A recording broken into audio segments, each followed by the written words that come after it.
to introduce Monica. She's really an impressive woman. She is a professor of medicine and the Associate Division Chief of the Division of HIV, Infectious Disease and Global Medicine at the University of California in San Francisco and the San Francisco General Hospital. She also serves as the medical director of the HIV clinic at San Francisco General.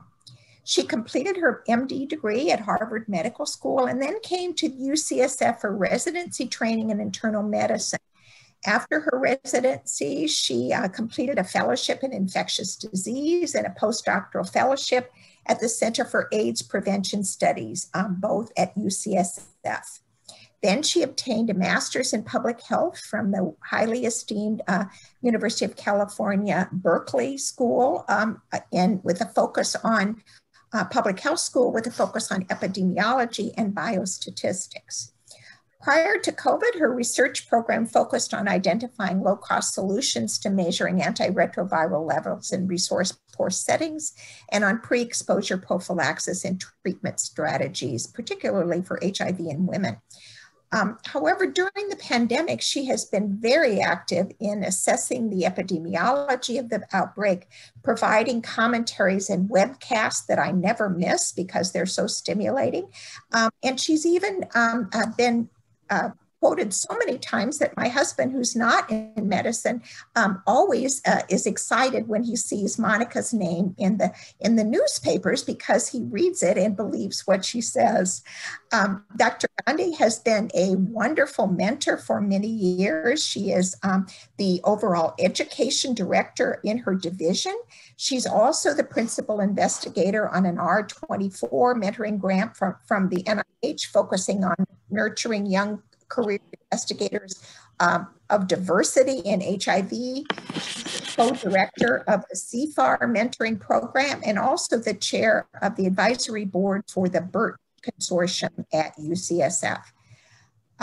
She's also won a number of awards, the John Ziegler Award for Outstanding Mentorship, and also the Vincent Pons Awards for Clinical Infectious Diseases. So we're really happy to have her and to introduce her for our lecture today, talking about mentoring relationships.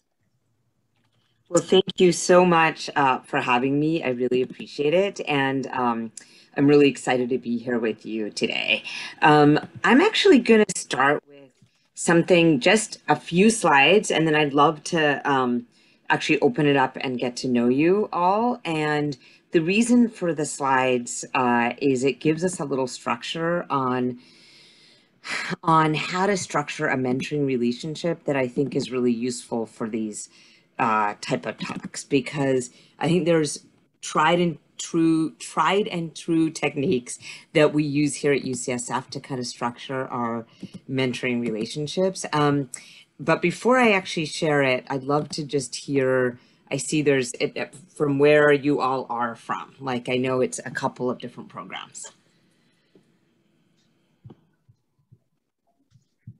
I'm happy to start. Thank you. I'm Xanthia Wiley, and I am at Emory, and I've been at Emory. I was a hospitalist and then went back and did an ID fellowship, and now I'm on faculty at Emory. Really nice to meet you. Thank you as well. Hi, Monica. I'm Tara. I think we met some time ago. I'm an ID fellow here at UW. So did interview at UCSF, but I'm finishing up my fellowship years here. I'm doing STI research, so a lot of lab-based work too, as well as clinical work. Really nice to meet you. Thanks. I'm Christina Rostad. I'm a pediatric infectious disease physician at Emory. Nice Great to meet you. I'm Jennifer Whitaker. I'm an assistant professor of infectious diseases at Baylor. Excellent. Thank you. I'm Megan Deming. I'm adult infectious disease at University of Maryland. Excellent. Thank you. My name's Erin. I'm an assistant professor at Emory in the Division of Infectious Diseases, and I'm a PhD. Great. It's good to know everyone's background and which level you're at. Thank you. I'm Felicia Skaggs-Wong. I'm an assistant professor in pediatric infectious diseases at Cincinnati Children's, and my hats are in the vaccine trial unit, infection control, and I do some clinical research as well. Excellent, thank you. Hey, I'm Tio, and I'm one of the pediatric infectious disease fellows at Cincinnati Children's. Great, thank you.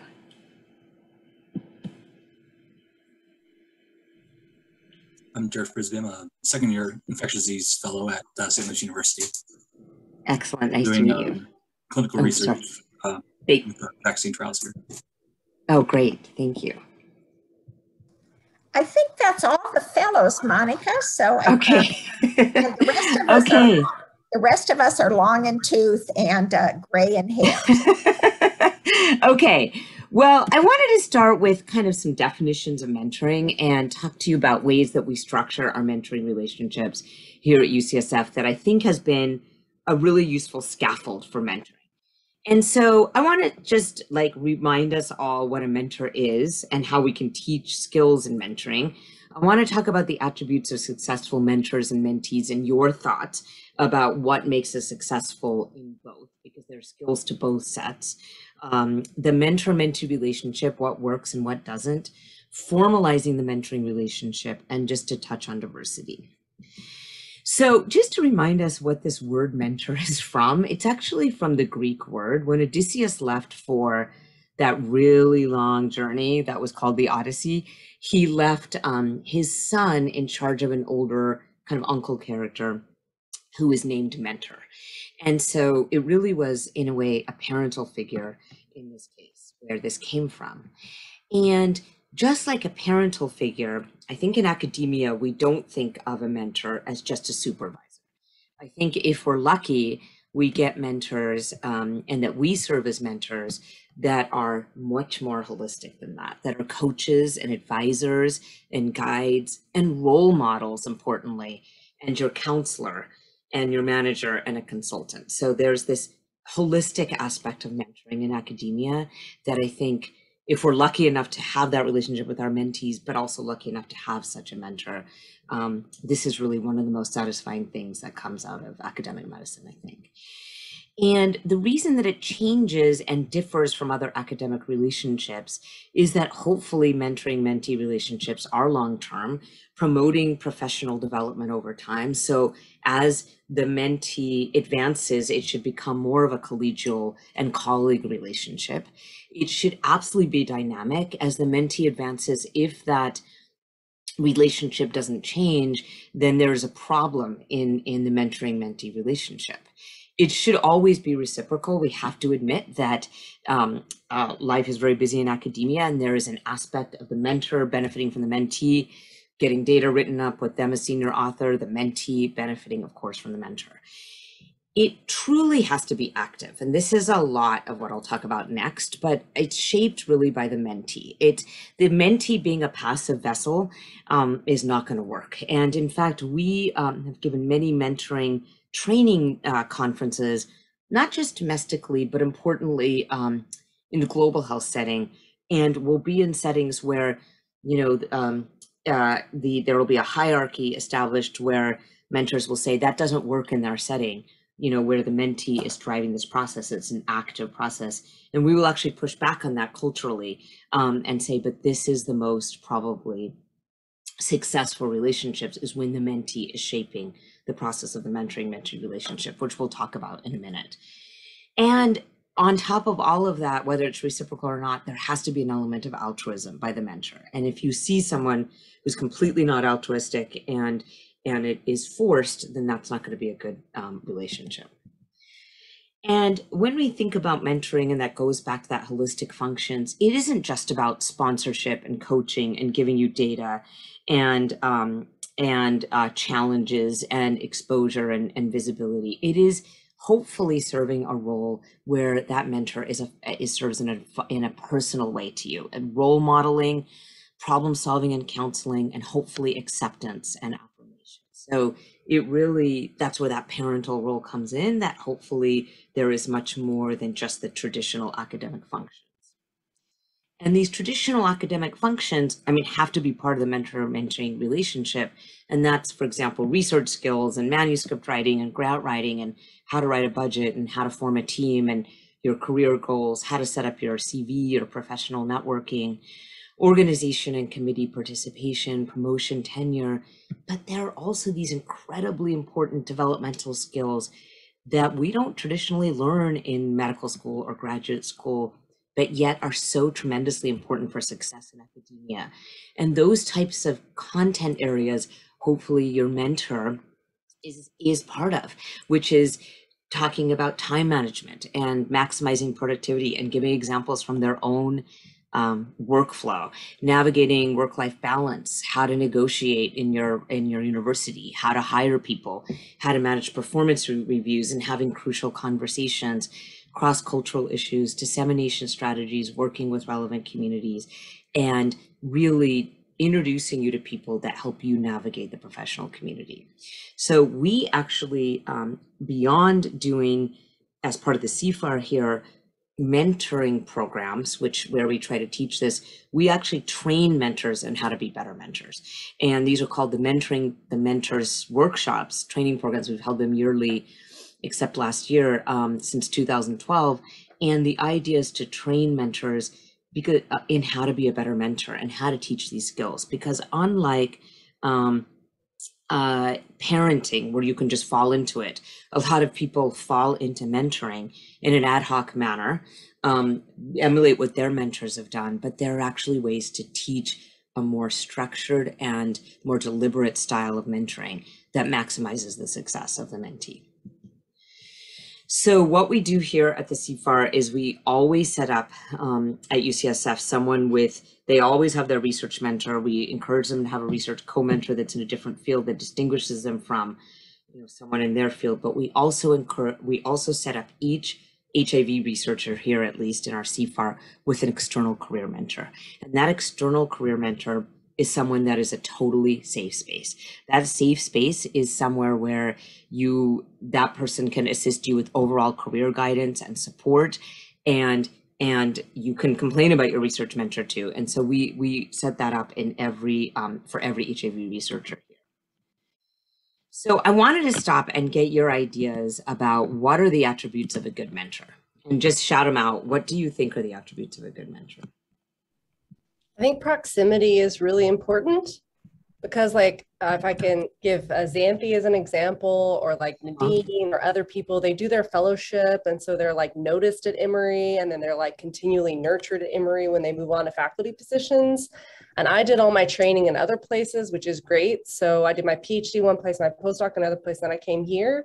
But there's distance, and even though there's Zoom, people are so busy and it's very hard. I can't drop by their office. These people who know me, they know all the work I did, and I don't mean to go on and on. So there's both physical proximity and also proximity to when I did my training. I'm not well known here. I'm a new person, and a lot of my mentoring relationships feel sort of forced.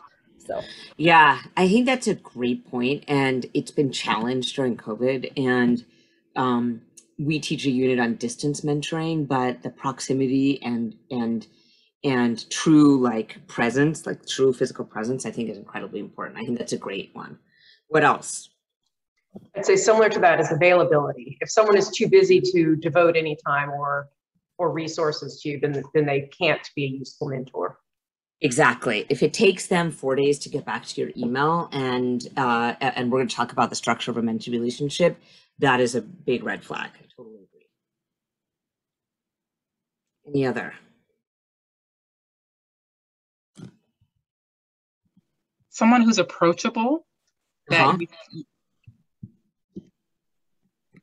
So we all know that there's the mentors who maybe profoundly successful in their field, but they simply aren't approachable. And because this requires an absolutely altruism, it's not just reciprocality. There has to be approachability in that relationship. Someone who is thoughtful. It's easy to ask someone for advice, but something that might be a good fit for Xanthia might be a terrible fit for me with my career pathway, and vice versa. So someone who really knows you and kind of knows what you're up against. Yes, like really truly tailors the advice for the person in front of them. Yeah, that's great. I think it's really important for you to like your mentor. I think that's really true. You actually have to have compatibility. And we'll talk about that in a minute when we talk about a survey that that showed the attributes of a successful and failed mentor relationships.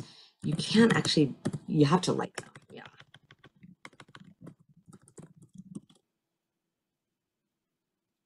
I mean, similarly, they have to like you, right? I mean, yeah, if they're mean to you every time you meet with them, that's not a good mentorship. I agree. I mean, it is their shared values there. Yeah, I would add having somebody that is really good at keeping the long goals in mind and pushing you towards those like longer, further out, like 5 and 10-year plans. But having the, I don't know, focus to help you push for those things and be flexible when those plans change. That is perfect. That is a great point, because there is minutia and then there is keeping you moving forward. And we're going to talk about the IDP. Perfect. I think someone who has integrity, who can kind of serve as a role model for the way that you want to kind of pattern your career and trajectory in the future moving forward. Yeah. What was the first word that you used? Integrity. Yeah. And I think that does go back to compatibility, but they have to have integrity. And they, you know, when I talked about that the relationship has to advance and become dynamic, if they're competing with you, if they don't celebrate your successes as their own, that is a major lapse in integrity.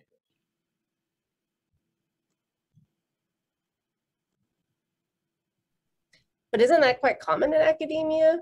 Yes, that was what fractured a mentoring relationship I had. And those are the warning signs, like that you have to look at the dynamic aspect of it, like and know when to end things if it's not going that way, because just like a parent should give you the keys to the car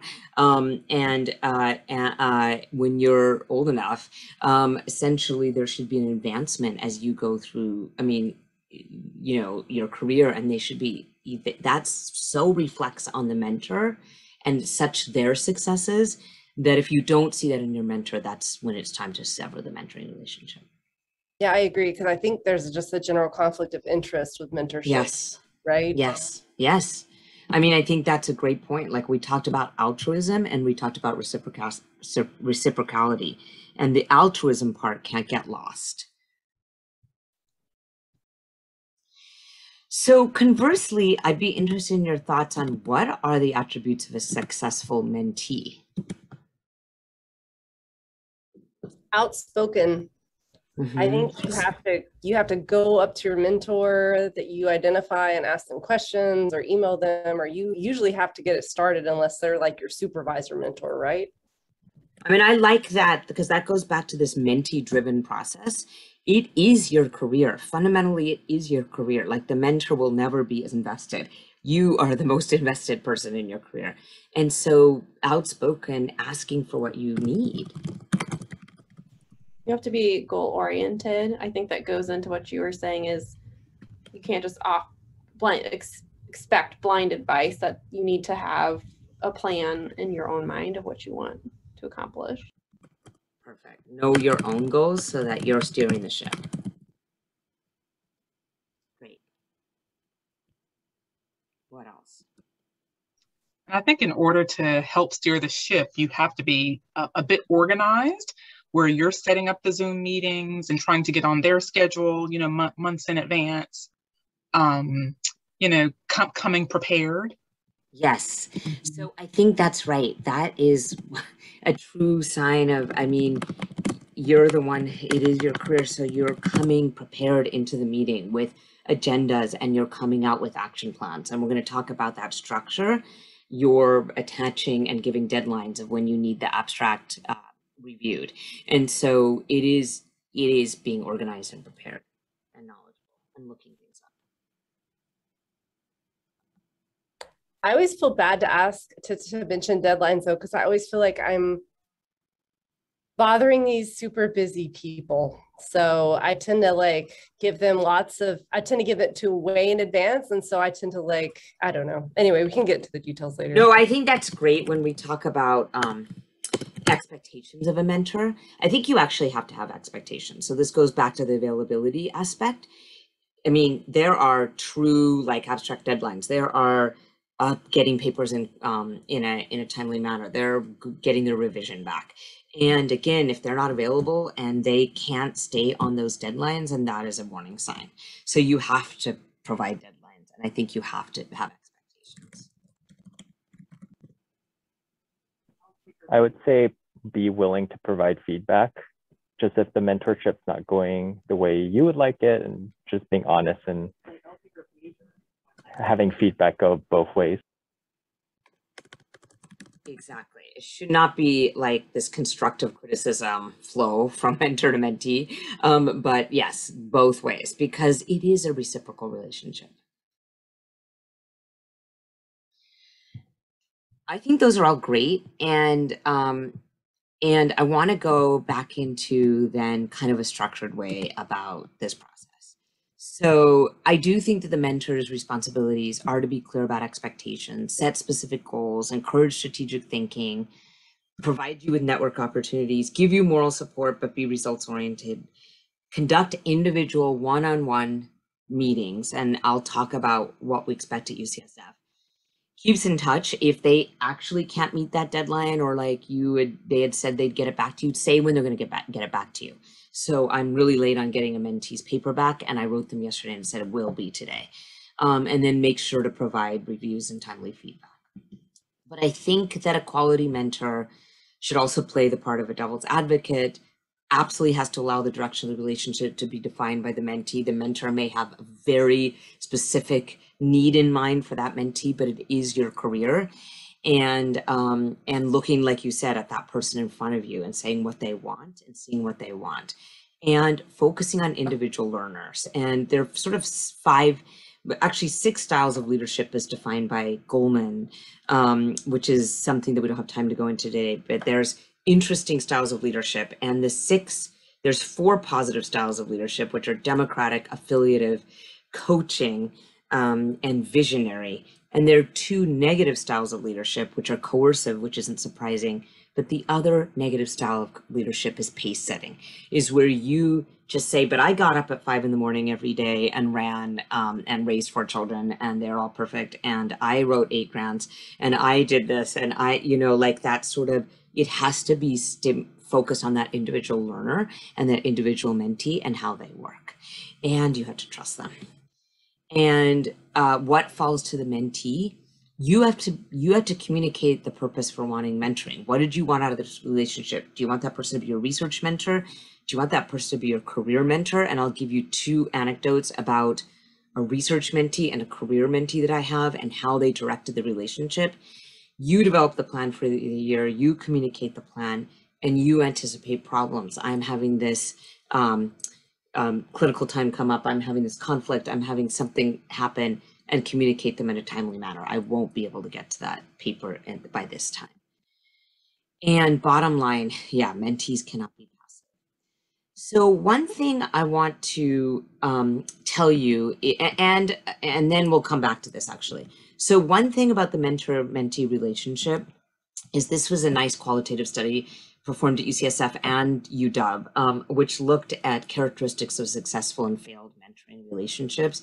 And I think you won't be surprised that it was kind of individual interviews of the mentees and the mentors and what came out as successful and failed mentoring relationships. And one thing that came out was reciprocity. So it's got to be a 2-way street. Otherwise, it's going to burn out. Mutual respect for each other's time and effort and qualifications. If the mentor is putting you down and does not think that your time is also valuable, they don't show up on time for your meeting, that is really disrespectful. So you're working together towards a common goal, setting up clear expectations, which we'll talk about through the structure, Having shared values, that goes back to what you just said. You kind of have to like the person, and there really does have to have a personal connection between the two of you, that you think they care about you. And the unsuccessful characteristics are poor communication, where like the mentor feels that they send back a paper that's totally redlined, it's not listened to, and the mentee feels that they don't need all those red lines, and it doesn't need to be micromanaged to that point. Different expectations, that maybe you absolutely think that you're going towards a goal and you don't actually want to write a K, you want to go towards this other goal, and they have a totally different expectation of seeing you as themselves. Like you said, availability. So if you see this lack of commitment, lack of time, waning interest, then this may not be the mentor for you. Obviously, if you are massively different in personality, if one person is totally extroverted and one person is totally introverted, that actually can be problematic. But I think the biggest problem is when one person is very planning and one person is very last minute. And that is kind of a recipe for not working well. And then if you feel that your mentor is actually competing with you, that is truly a terrible thing. And that's where you go to your career mentor and ask about credit around a little intellectual property and when to sever a relationship. So this is how, I'm going to tell you two anecdotes, and then I'll tell you, first I'll actually tell you what I think defines the mentoring meeting. And I do want to explain to you that there's this website that is freely accessible. It's publicly available. It's resources from our CTSI mentoring program. It's just at accelerate.ucsf.edu/training. And under it is under the first seminar is a mentoring checklist, and it sort of sets up the expectations of how do you structure as a mentee the mentoring relationship. And that type of structure is first agreeing on the frequency of meetings. We actually absolutely encourage at UCSF once a week, absolutely once a week. And I meet with my 3 main mentees once weekly, almost without fail. The mentors and mentees should come prepared.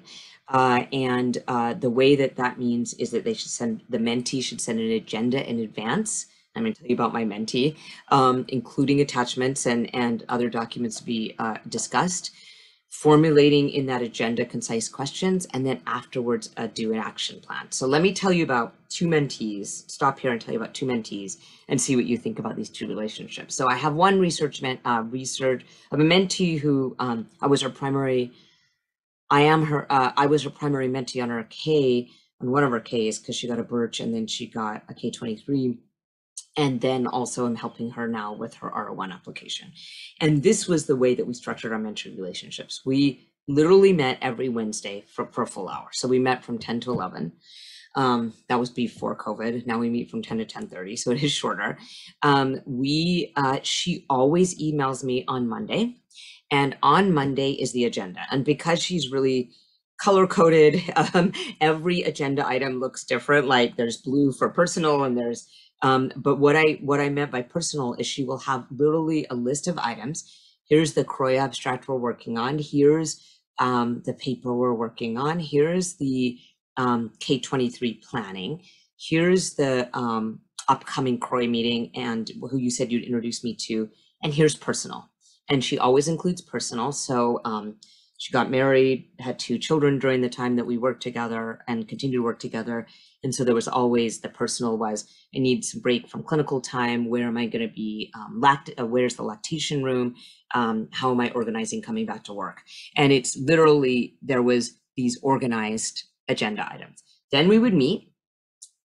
She would give attachments and give me deadlines of when I was to review something. So if I was to review it by Wednesday, it was clear and bold that I had to look at something before Wednesday.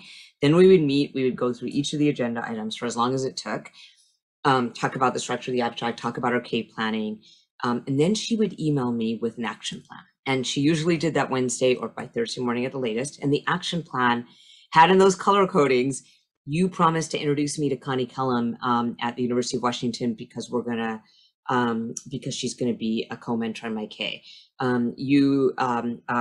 Little box, please review the methods of this attached paper.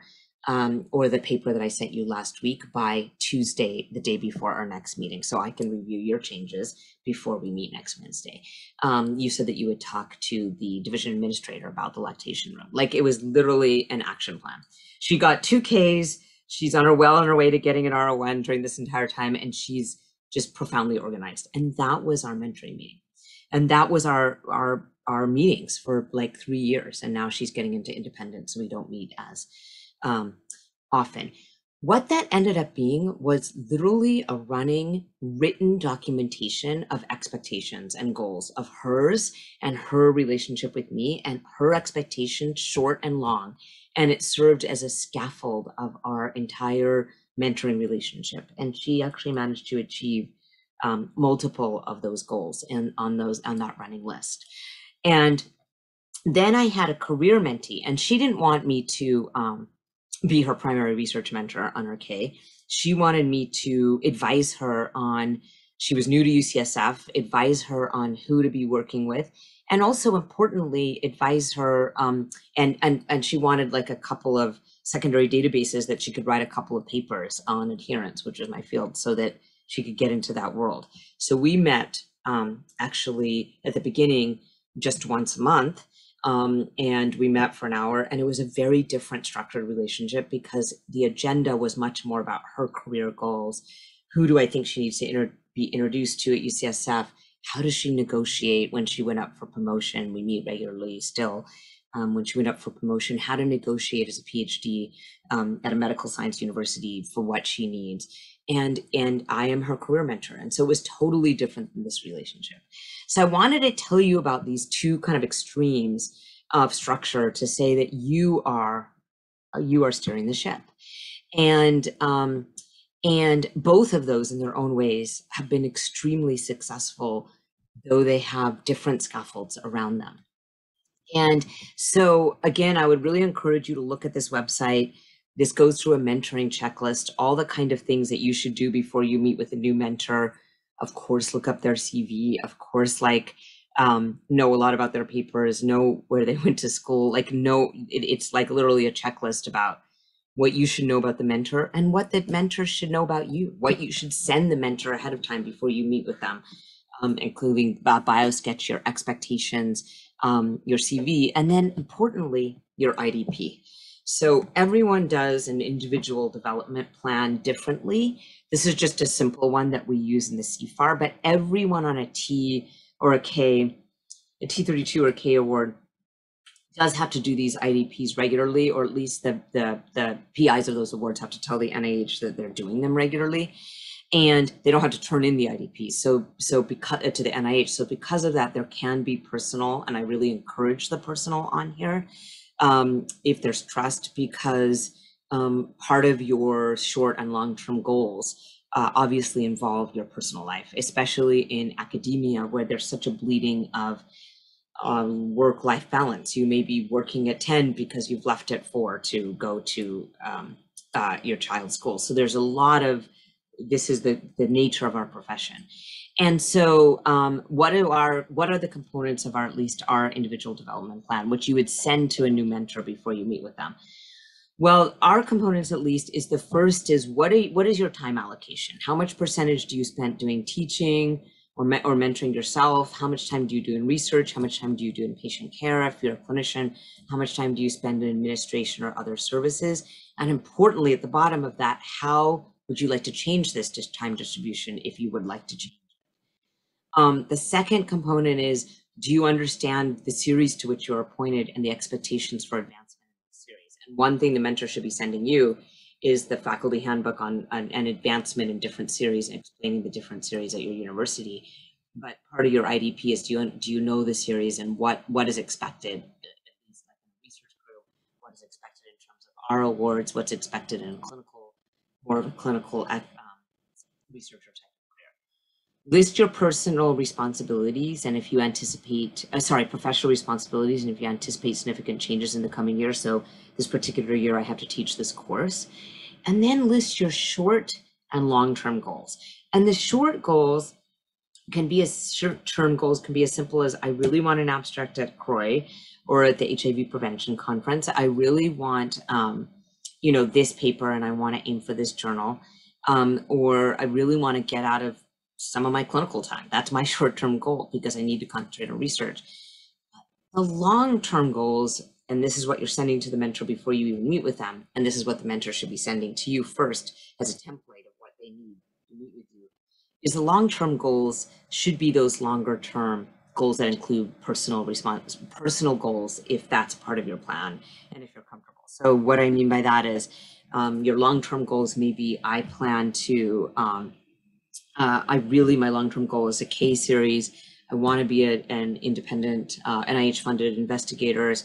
My long-term goal is that I want to adopt a child next year. Like, that is something that's important for me, and that's going to prefigure into how we work on my long-term goals. So it really is over the next 3 to 5 years, and be specific. And this IDP, even if you're very comfortable with your mentor and you've known them a long time and you've worked with them a long time, we encourage every 6 months at least, so that you can have a readjustment. And this again serves as a written record of your aspirations. And then, and this is our sort of part of our mentoring training, we also encourage the mentor to have their own individual development plan of what they want out of mentoring. I have found that during COVID and during taking on the CFAR directorship role here, I have not had as much time for my mentees. And I actually did a mentor individual development plan once I turned in the CFAR grant, to look at my time allocation and to see where I'm failing and not spending the time that I need with my mentees. I was canceling a lot of meetings, and I actually ended up cutting down on one mentee. If I have too many, then I need to concentrate on the ones I have. So what sort of your self-assessment of mentoring called competency. And I will say, going back to the mentoring competency idea, is that the 6 competencies that a mentor should develop, you as a budding mentor, and you watching for, and like you said, giving feedback for your mentor, is maintaining effective communication, aligning expectations, fostering independence, assessing the understanding, addressing diversity in that mentor-mentee relationship, and promoting the professional development. And this is a paper that that goes over this, and I will send everyone these slides. So finally, I just want to make a mention of our CFAR mentoring program, and then I'd love to open it up for your thoughts, which is that we kind of have a very structured mentoring program here in our CFAR, and it involves 6 components. We link, as I told you before, everyone with a career mentor that is outside of the scope of that, not completely outside the scope, but someone that is a totally safe space. So someone that is a safe enough space that if you literally want to change your entire career plan, but you want to tell that mentor first before you tell your research mentor, that is the place to talk about it. We always do IDPs, and we do those every 6 months in our CFAR program. We do a monthly seminar, and the monthly seminar is on some of those soft, they call them soft skills, but believe me, in corporations and business America and lawyer America, they're teaching these kind of skills all the time. And this is time management. They even go, I mean, I live in Silicon Valley, so they even go offsite and give you food and massages before COVID and do all sorts of things. But this is time management and how to build a team and how to deal with conflict and how to do that resolution and you know, all those things that we talked about before, that we're trying to teach negotiating at your level. Do you understand the promotions process here? Grant writing, manuscript writing, how to push a paper through. We do those monthly workshops every month. Then we provide opportunities to network. So we have a yearly research symposium where we highlight our mentees, but also give out excellence awards. And then we provide peer support in the setting of the workshops. And then finally, we also review grants. So we don't do it in a way that we read the grant ahead of time. We do something called specific aims lightning rounds, where before every, in our case, HIV specific deadline, because those are at defined times of the year, 3 times a year by the NIH, we meet about 8 weeks before the deadline, all meet in a room or on Zoom right now, and literally get the specific aims page right there and have a structured way to look at specific aims page, spend some time reading it, hear about what this project is about, and then give feedback. I did want to say a word on mentoring and millennials and a word on mentoring and women. And what I mean by millennials is there is a different style. And I think that this is a really great article that was in JAMA from 3 years ago now that talks about what a mentor may perceive as something that is actually a strength in someone who's younger than they and who grew up in a different era, and see it as a strength as opposed to a negative. So this idea that a millennial may be accustomed to rapid information and distillation, instead of seeing that as that they're impatient, see that as efficient. Do not view, maybe in this generation, there's not as much hierarchy or social distinctions. View that as autonomy and view that as motivated instead of entitled. Maybe someone is really not familiar with the traditional advancement metrics. View that as having purpose. So I just think this is a really important article that I think where there's misunderstanding between generations, that we were raised differently, that different generations were raised differently, and we have to see things from that person's point of view.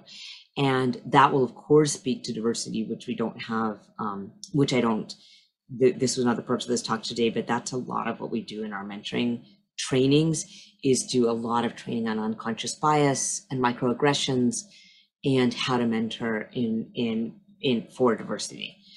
And then another, mentoring for diversity aspect is how different it is for men and women, or can be in academia. This was a study that was in the AAMC in 2015, but it's not that different, where women were polled across the United States, and they perceived a very wide spectrum in gender climate. They perceived lack of parity in rank and leadership by gender. So who were the leaders as you went up in the pipeline? Lack of retention of women in academic medicine and how much more leaky it is. Lack of gender equity and compensation, which we're still dealing with at multiple universities to this day, and the disproportionate burden of family responsibilities and work-life balance, which I think really played out last year during the COVID pandemic. So I'm actually going to end there and open it up for discussion, but I wanted to give you that kind of structure, and I will send you these slides and see if that will change your way of being a mentee. So any thoughts, any comments? This is the time. That was excellent. Questions from mentees, comments? Yeah, comments, questions, things that you've done that you think really works for you, things that don't work, like anything you want to talk about. Monica, I just wanted to say hi. I was not able to. Hi, Anna. Nice to see you. Here at the beginning, but I have to tell you that I can listen to your lecture at least once a year, if not more. But you have heard this multiple times. So thank you for that. I'm really sorry that you had to hear that again. I'm happy to, always. No, it's re-energizing and reminding me of things that kind of taper off over time to get back to those things. So it is good. But I actually think that's a really important statement that, again, the reason we do mentoring training is it's just like, how parental training can make someone a better parent. The point is that you want to refresh training. You want to refresh your skills as a mentor. And I really realized after COVID, because we're not through it, but just after CFAR and then a lot of stuff I was doing in regards to COVID last year, that I tarnished my skills as a mentor. And I really did a deliberate process where I sat down with myself for 2 hours and filled out a mentoring IDP about who I want to be as a mentor, and getting back to what I thought was so important as a mentor. So it's never too late to be trained, I think. So I just want to thank you. I think that was phenomenal. I wish that all School of Medicine leadership had to sit through that. And because I think that good mentors are very far and few in between, unfortunately. And so there's that. And I want to say that, like, I was in industry very briefly, and we had amazing management training, which maybe I only took away 30% of it, but I came to academia with more of a plan that a lot of my peers have like asked me about, like, oh, how often should I meet with people? And I told them that like I meet regularly with them, and I like ask them about, you know, if they're happy or what they're not happy with, or like where they want to grow, or like all this stuff. And people in academia just don't get a lot of exposure to management training. And I think I'm in this really great program at Emory in the School of Medicine, which is junior faculty development course. It's amazing. And I'm really grateful for it, but most of the time those kinds of things don't exist. And it's only certain people apply every year and are selected. So it's not like all School of Medicine faculty get this. I'm fortunate that I was selected, but I just feel like all of this needs to be more like, spread around, and you know, people should be exposed to it. And the other thing I want to say, because it's just my like personal point of passion, is that I'm a mother with 2 young children, and it wasn't just last year, it's still this year. And everyone has moved on, and my 2 kids are at home quarantining right now. So my husband was nice to take them today, but I have to take them later this week. Anyway, I just want to say, like, everyone's gone, and it's really frustrating. So it's been so frustrating and so hard on women. I honestly can't believe that we don't have more articles on what happened to women during the pandemic. But I will say that I think that you're right about this management training, because the interesting thing is that we only learned how to manage our time, especially if we did medical training, for the first time when we were like 27. Like anyone, or even older, like anyone who went through medical training, they never got any of these skill sets. You were just told what to do in medical school. You were told what to do in residency. You were told what to do in fellowship, where you're supposed to be. And then suddenly you're a research fellow, and for the first time, you're managing your own time. And others in business and law and those type of fields learned how to manage their own time much earlier than we, and because, or graduate students actually. And so because of that, it has to be a deliberate teaching. Time management has to be deliberate. Managing other people has to be deliberate. How to be a good mentor has to be deliberate. These are training. Like I keep on going back to, like, you can ad hoc fall into a mentoring relationship, but you don't want to be necessarily like the way you were mentored, because that wasn't a deliberate, I think, and scaffolded process. And this is, you want to be mentored the way, you know, through a deliberate process. And so I think this is easy. I mean, I will say that this talk I will send to you, and you can send to your mentors. We do a mentoring training every year. And I think mentors getting mentoring training is very important. That's great. Thanks again. Other questions? I think one of the things, one just real quick comment is that I think that I've had a number of long-term relationships, mentor relationships. And as time goes on, I think the mentor becomes the mentee, because the mentee becomes so much more skilled in the area that they have begun.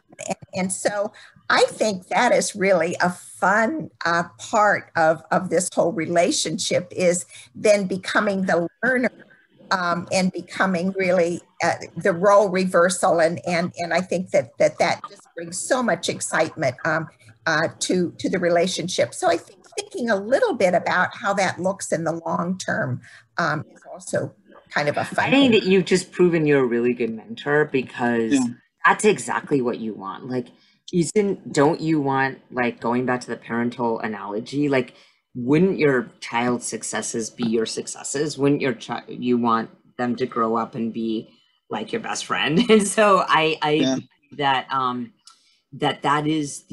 that's because you're a good mentor, but that is the true dream of the mentoring relationship, that it flips, actually, that you become colleagues and that you learn from your mentee. And absolutely.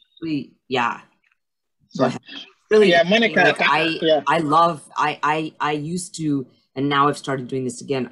I get a lot of emails, but I'll look down my whole mentee email list, and it's almost like the ones from my mentees stick out, like, as the exciting emails, and I respond to them first, because I'm learning so much. Yeah. Monica, thank you so much. This has been really amazing, and thank you for what you do and for being such a role model and a great mentor for our community. And this talk has been extremely it's wonderful. Each time I hear you speak, I learn new things from. You've also heard a lot. Yes. Yes, and I just wanted to echo what Kathy said, and I think it's important that, and you mentioned it in your lecture, that this relationship is bi-directional. Today, some of the people that have worked with me over 10, 15 years, you know my team, Monica, yes, are now the people who actually runs the team. They do most of the work and now really depend on them. And it just gives that level of comfort that over years you maintain really a great relationship with the team. And then that team even comes to, they know better than you do. They do this thing better than you do. And you just fall back to them as a great source of support. Yes, I think that's totally right. And that's because you're also a good mentor. Like, you want them to become, I mean, you want that flipping of roles to occur. And again, beware of the mentor who doesn't appreciate that advancement, and doesn't appreciate that you're growing up. So Dr. Gandhi, thank you. This was an amazing, it was just an amazing blueprint, and something that I wish I'd heard like 5-10 years ago. So just something else to add that I have found helpful over the past few years is being intentional with who I would like my mentors to be. We have a lot of women here, and it was really important for me to have a woman as one of my mentors, and also really important for me to have someone who is Black as one of my mentors as well. Yeah. And I didn't feel like I only needed one mentor. So there's, more than one person who I meet with. And I've really learned so much from each of them, from being a woman and from being a Black woman. So yes. that's another piece of advice that I would give my peers is, being intentional about who you would like to help lead you through this process. And even if that person, because the research mentor may not quite be totally compatible in these other ways, but you always should have one or two, hopefully more, career mentors, someone that you meet with regularly, even once a month, even once every 2 months. In the CFAR Mentoring Program, we ask for quarterly meetings for that diversity of viewpoint. And yes, I will definitely send the slides. Should I send them to you, Felicia? Probably send them to Kayla. Yeah, Kayla, sending them to Kayla. She's the most responsible of all of us. No hits or anything. I actually have one more question, and it may sound like a downer, but I actually think it's really important. What's your advice on how to dissolve mentorship relationships and bring them to a natural conclusion while maintaining good relationship with individuals? It's such a great question. And we actually, in our mentoring training workshops, we have an entire talk on how to end a mentoring relationship with grace. And it is when you start seeing those warning signs that someone's competing with you, or that there's not altruism in the relationship, or that they're losing their availability or their time.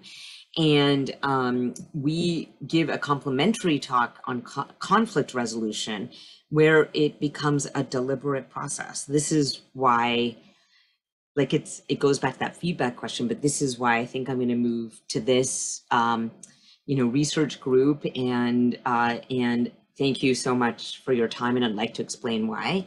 And I think what could be useful is when I send you, Kayla, the slides, I can send you 2 talks. One is on conflict resolution, and one is on how to end a mentoring relationship with grace.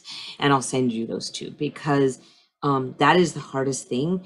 And sometimes it doesn't end gracefully. And sometimes you truly, if there's a hierarchical relationship, you have to leave that hierarchy. Like if they are